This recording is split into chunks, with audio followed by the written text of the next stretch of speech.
This is the Dodgers POSTCAST, your instant game reaction for the Los Angeles Dodgers, part of the Locked On Podcast Network, your team every day.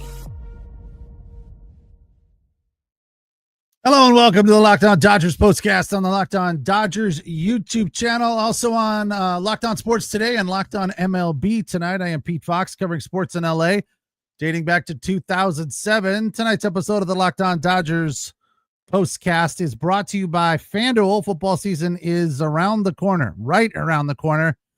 Visit the FanDuel app today and start planning your future bets now. Well, the Dodgers with another comfortable win. Evan is unimpressed. Start the parade, he says. Evan, I think it is funny that I am such a sucker for your ridiculous comments. I just fall for it every time. And as soon as I see you post something, I'm like, I'm not falling for that. I'm not going to take the bait. And, I do. Hey, a win is a win, right? You can only beat the team that you're playing on that day. And I would much rather win against the Reds than lose. I don't care if the Reds aren't great. They're good. They're over 500. But as we've seen, the Dodgers have trouble sometimes with inferior opponents. So a win is a win. And you're right. It doesn't matter because the Padres won. It does matter. It absolutely matters. So once again, your stupidity reigns supreme. It absolutely matters. Because if they lose and the Padres win, you know what happens then? The Padres gain ground. So it absolutely matters. Pull your head out. Okay, I'm done with you, Evan. Thanks. It doesn't matter. Right. You're right. Winning doesn't matter. Never. Anyway, nice win on the back of Clayton Kershaw once again. That is just becoming regular and extremely positive, reoccurring situation for the Dodgers, which I don't think any of us would have predicted or expected. This is what you'll be talking about.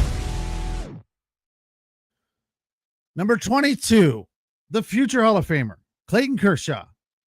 9-2 now. 5 innings, gave up 1 run on just 2 hits, 6 strikeouts, 72 pitches, the ERA at 3.06.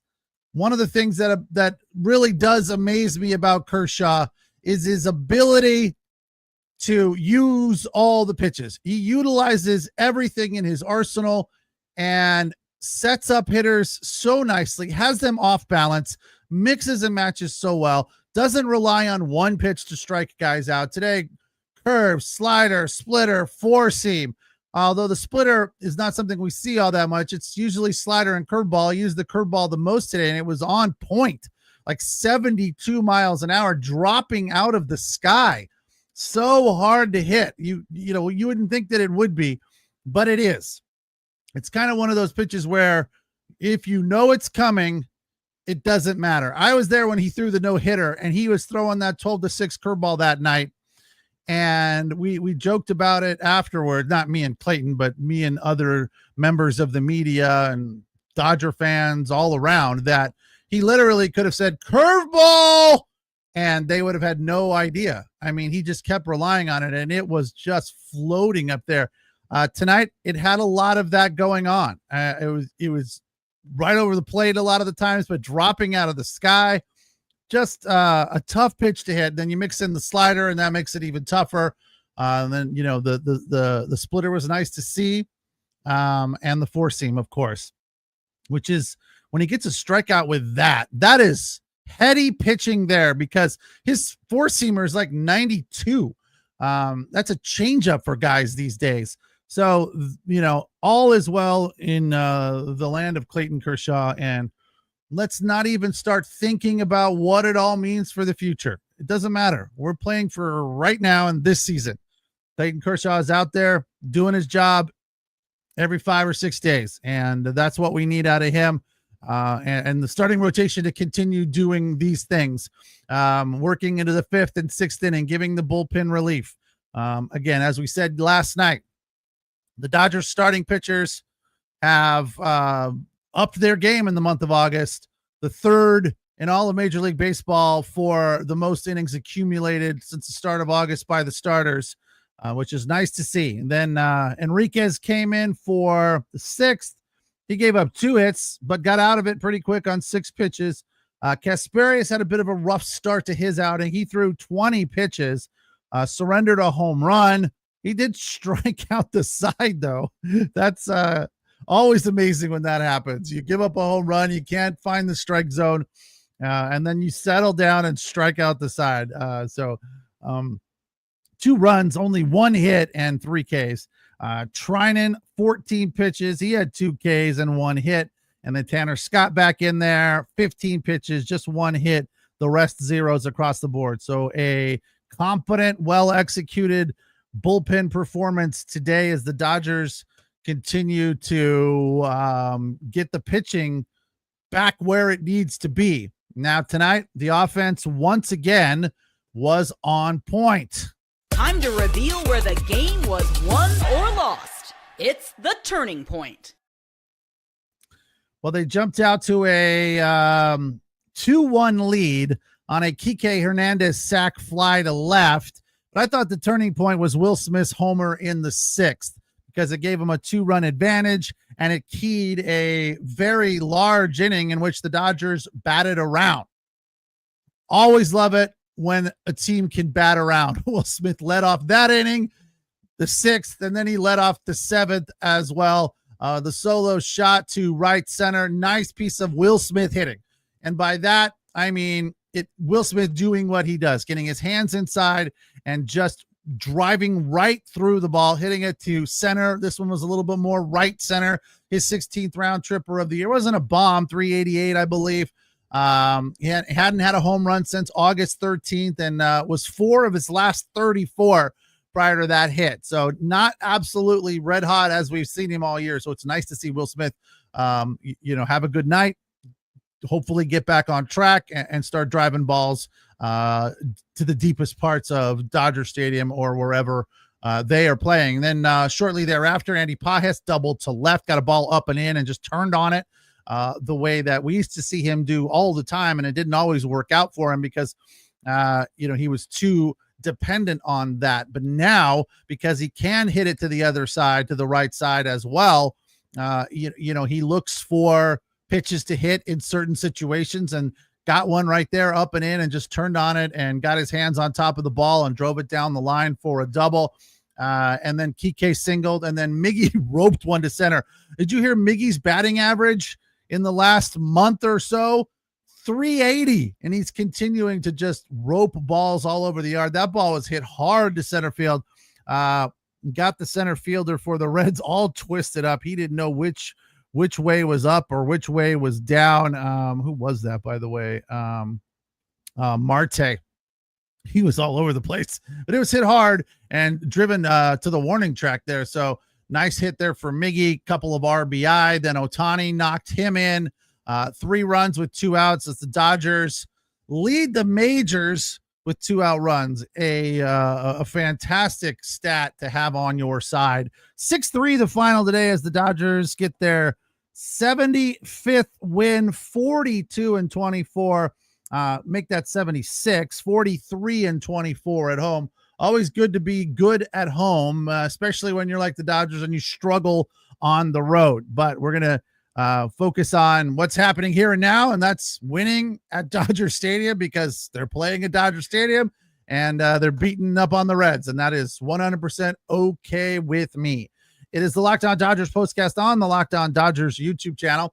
Place to hang out when every game is done. We're also on Locked On Sports today and Locked On MLB tonight. So thanks for joining us there if you are watching on one of those 2 channels. Don't forget to check out the Locked On Daily Dodgers podcast Monday through Friday with Travis Rogers. He gets into the deep things about what's going on in the Dodger universe, as well as, breaking down the trends here and there and talking about wins and losses and whatnot. But they come at you Monday through Friday.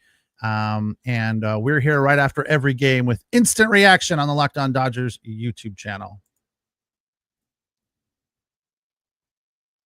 Today's episode of the Locked On Dodgers postcast is brought to you by FanDuel. Today is August 26th, officially FanDuel Futures Day, brand new holiday for football fans. Not over yet, depending on where you are. Here in SoCal, it's just before 10, so I got a couple more hours to get in on this one. Brand new holiday, FanDuel Futures Day. It's for those people who live for bold predictions and preseason hunches. For the day of August 26th, you have 24 hours. FanDuel is giving you deals on NFL season predictions. So whether you're calling your MVP, ready to crown your Super Bowl champ, or eyeing a long shot division winner, before week one even kicks off, now is the time to get in on the action and get special deals on those predictions. If you head over to FanDuel using the app or the website, the app's always easier and a lot more fun. So check out their app, FanDuel, today, and start planning your future bets now, because Futures Day is one day and one day only. Got a couple more hours. Get in on the action ASAP. FanDuel Futures Day. Play your game. Tonight's episode also brought to you by our friends at 5 Hour Energy. Time to fuel up and turn it up with 5 Hour Energy Transfusion, the grape, ginger, and lime flavored shot that brings the iconic taste of a golf course favorite to a non-alcoholic boost. Perfect for draining birdies or making great memories with friends. It's a hole-in-one for your energy game, whether you're out on the course or just need a little extra push to power through your day. Maybe you're working a half day. You got to get through that to get to the golf course and squeeze 9 in at twilight. Well, 5 Hour Energy Transfusion delivers the clubhouse flavor you love without ever leaving the green. Golf is all about good times and good people, good flavors. Grape, ginger, lime is one of those great flavors from 5 Hour Energy. Transfusion gives you the best parts of your clubhouse go-to without leaving the course or chasing down the bev card. Now you can amp up the fun even more. Just buy, snap, and enter for a chance to win a dream golf trip for two to any golf tournament in the USA. Like I said yesterday, I couldn't remember the course, but Pebble Beach would be the one for me. I think that would be a fantastic tournament to attend and just wander around beautiful Monterey Peninsula. So tee up this trip, get in on the winning, visit 5he.com, 5hewin.com. So like 5 Hour Energy, but 5hewin.com is the website for full rules and entry. No purchase necessary. Excludes the Masters. Ends October 31st, 2025. All right, Dodgers 6-3 the final tonight over the Reds. They've now won 3 in a row. Padres won tonight as well, even though Evan thinks it doesn't matter that the Dodgers won because the Padres won. It does matter, because winning, as Nuke Lelouch said, is always better than losing. And had the Dodgers lost tonight, the Padres would have caught them again at the top of the West and tied them. But with 2 of them winning, Dodgers maintain that 1-game advantage in the West, and their playoff probability now up to 99.9. So the chances of them not making the playoffs are very slim. And look, as we've said, their remaining series, aside from the Phillies, they don't have too much difficulty ahead, whereas the Padres, on the other hand, have some tougher teams ahead of them. For example, the Mariners, who they're playing right now. Mariners rallied in that, and they were down 5 or 6-0, and they caught them and grabbed a lead. So after Seattle, it's on to Minnesota. Then they got to play Baltimore and Colorado too. They play Cincinnati, Colorado. Then they have the Mets, White Sox, and Milwaukee, Arizona. So where the Dodgers have one tough series before the end of the season, the Padres have 2, as they have to face the Mets and Milwaukee, because Arizona's not good. Chicago, White Sox aren't good. And again, Colorado, we know what's up with them. Cincinnati, Baltimore, Minnesota. Minnesota's, okay, can be good at times, but not really. So, yeah, it's going to be a tight finish. No doubt about it. Without a doubt, this West is going to be up for grabs right down to the very end of the season. But it's really all about seeding and who you're going to meet when you get into the playoffs. As for the player of the game tonight for the Dodgers, this is the Locked On Player of the Game. This is a tough one tonight. I the way Kershaw has been pitching, last time out, I gave him player of the game because he was dominant, and it's hard not to say the same thing about his performance tonight. 5 innings, 2 hits, 1 run, 6 Ks, and the number that really we love to see, I don't know that it's the most important, but it is monumentally important without a doubt. No walks. Let's look at Kershaw's last 5 outings. He's had a grand total of 1. Sorry, that was home runs. He's given up 1 home run. But he's had 1, 2, 3, 4, 5 walks over those 5 outings, dating back to July 26th. The last time he went without a walk was August 1st against Tampa. So that adds to another super solid performance for him. 5 2/3 on the 21st. So today, 5 innings, right in the same ballpark. So, as competent as you would want, and without a doubt, what we expect from Kershaw of late. He is Mr. Reliable. He is back to being good old Clayton Kershaw. It's Kershaw day for the Dodgers whenever the lefty gets the ball. And our probability of winning that game is definitely elevated when Kershaw is on the mound. So in spite of Will Smith hitting his first home run in a couple of weeks, in spite of Andy Pajes with a couple of hits, honorable mention for those guys, Freddie with a hit, Conforto had a hit with a runner in scoring position. Dodgers 3 for 9 tonight, by the way, with runners in scoring position, which was nice to see. PK, couple of hits for him. Nice to see Kike back in the lineup, on the field, back on the roster, off of the IL. The player of the game is Clayton Kershaw, because when Clayton Kershaw is out there striking people out, throwing that curveball, has them off balance with the slider, it gives the Dodgers a very high confidence level and a very high probability of winning. Because it just doesn't feel like the opposition is threatening. I know the Reds scored first, and it was 1-1 there until the third, but it just gives you this feeling that the Dodgers are on top of things and they're not digging out of a hole. And with the way their offense has been prior to this last 3-game stretch, where it's been super inconsistent up and down, you never know what you're going to get. They might score 3 or 4 in the first and then go to sleep for 5 or 6 innings. When your pitcher can come out and shut things down and marginalize the opposition, that gives the offense a little bit of an opportunity to get their footing and get out there and take care of business and find their way real quick. So, and then it's a tight game. You're not terribly worried. And I feel like Kershaw doesn't necessarily have an issue with dealing with a tight game. He doesn't feel like a guy that needs a ton of run support. He's fine. He'll go out there and do what he does. And I know that many of you did not think it was possible at this advanced age after what we've seen from him lately. But I thought it was possible. I am surprised, though, as well. I definitely didn't think it was an impossibility, because at the end of the day, he's still Clayton Kershaw and he's healthy, right? Yeah, he doesn't throw in the high 90s. But the fact is, he still knows how to pitch. And that's what I've said all along. So he knows how to keep guys off balance. And that's what he's doing. And the curveball is still fantastic. And the slider is still fantastic. And those two things he has hung his hat on his entire career. So why not keep doing it?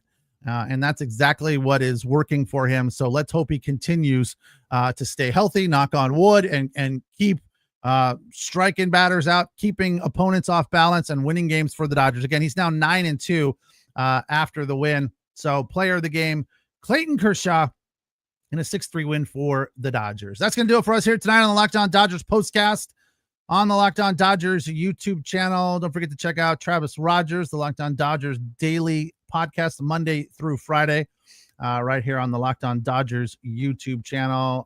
Tomorrow, the finale at 5:40 Shohei goes versus Nick Lodolo. Again, that's 540 for Dodgers and Reds. Let me double check that I have that right. And there is no other. Yeah, Wednesday, off day on Thursday. So that'll be nice because they haven't had an off day in it seems like a long time. So off day that was an off day for the Reds. Is it an off day for the Dodgers too? Let me double check. Where's the schedule? 76 and 57, by the way. I know I mentioned that earlier. One game ahead of the Padres, who won tonight as well. So Dodgers, yeah, they're off on Thursday as well, getting ready for the D-backs coming to town on Friday. So we'll talk to you tomorrow after a 5:40 start at the Ravine. Break it down when it is over right here on the Locked On Dodgers YouTube channel. We appreciate you allowing us to be your source for your team every day. Thanks for watching. Thanks for listening, and appreciate your comments. Take care. Have a good night. We'll talk.